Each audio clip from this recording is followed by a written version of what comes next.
बिस्मिल्लाहिर्रहमानिर्रहीम। ये हमारा टॉपिक है इलेक्ट्रोमोटिव फोर्स। अब इलेक्ट्रोमोटिव फोर्स जैसे टॉपिक से जाहिर है ये फोर्स नहीं है। पहली बात बताऊँ, इसको इस तरीके से भी लिखते हैं ईएमएफ, इस तरीके से भी लिखा जाता है, इस तरीके से भी लिखा जाता है, जैसे चाहे लिखें। लेकिन इलेक्ट्रोमोटिव फोर्स की डेफिनेशन क्या है? ये है तो वोल्टेज की, किसी में पिछले लेक्चर में बता चुका हूँ, लेकिन डेफिनेशन इसकी देखें। डेफिनेशन इसकी ये है, फर्स्ट डेफिनेशन कि work done per unit charge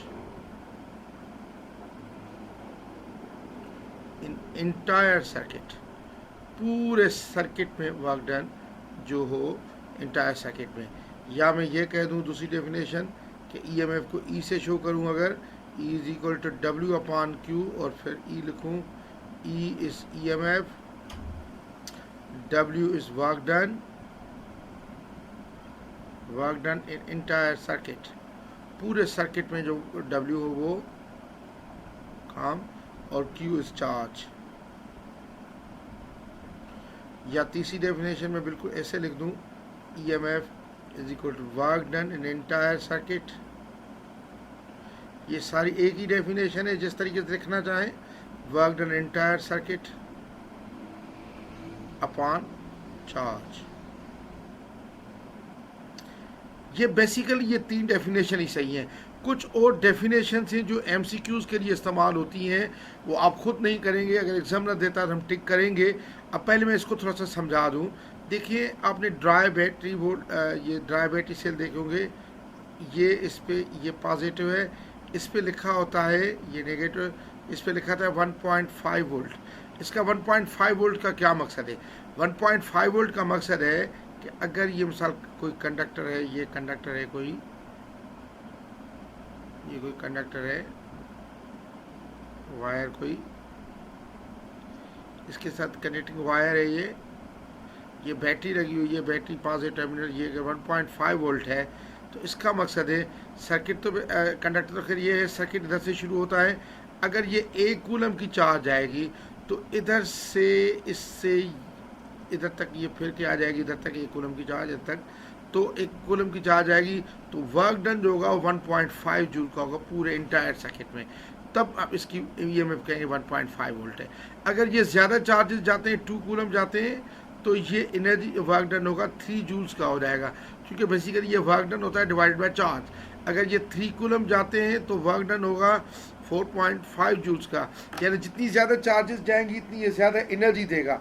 तो बेसिकली ईएमएफ सोर्स जो होता है वो एनर्जी प्रोवाइडर है, एनर्जी प्रोवाइडर है 1 कूलम की चार्ज को।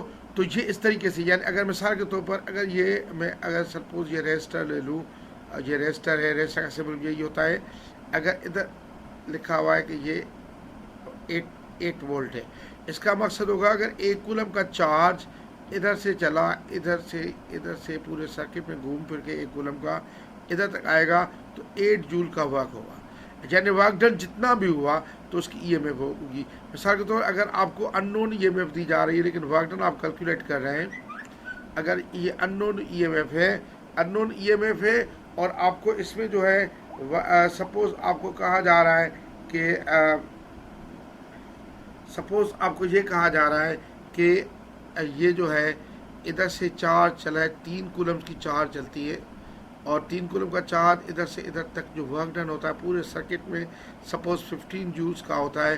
तो इसकी ईएमएफ जो होगी वो क्या होगी, 15/3, यानी कितना हो जाएगा, 5 वोल्ट। 5 वोल्ट या 5 जूल पर कूलम, यानी 1 कूलम के लिए 5 जूल्स का वर्क डन होता है। तो ये बेसिकली ईएमएफ है। इसी तरीके से फॉर एग्जांपल जो और डेफिनेशन है ईएमएफ का भी, एसआई यूनिट जो होता है, एसआई यूनिट वही होगा वोल्ट, और इसका सिंबल होता है we.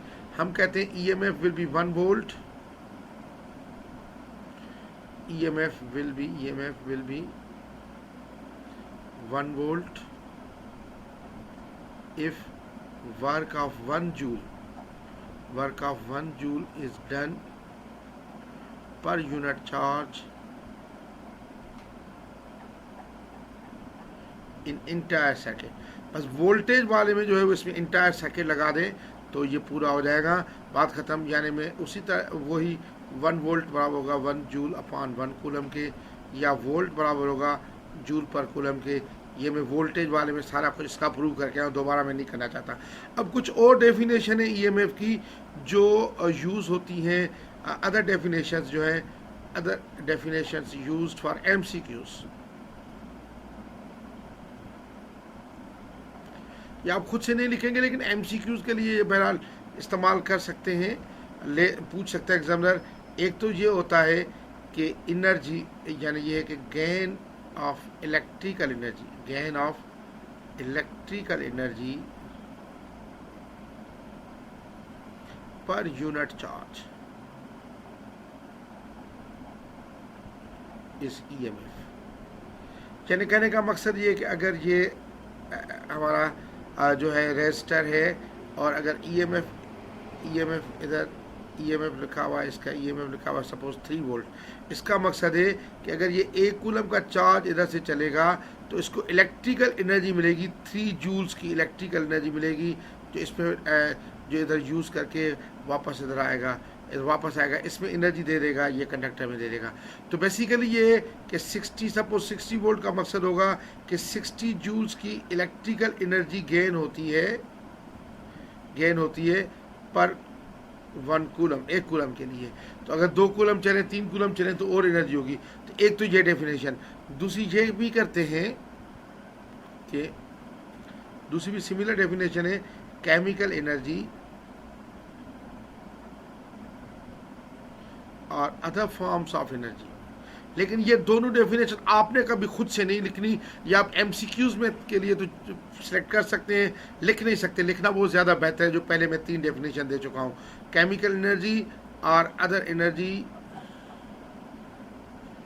Transferred in electrical energy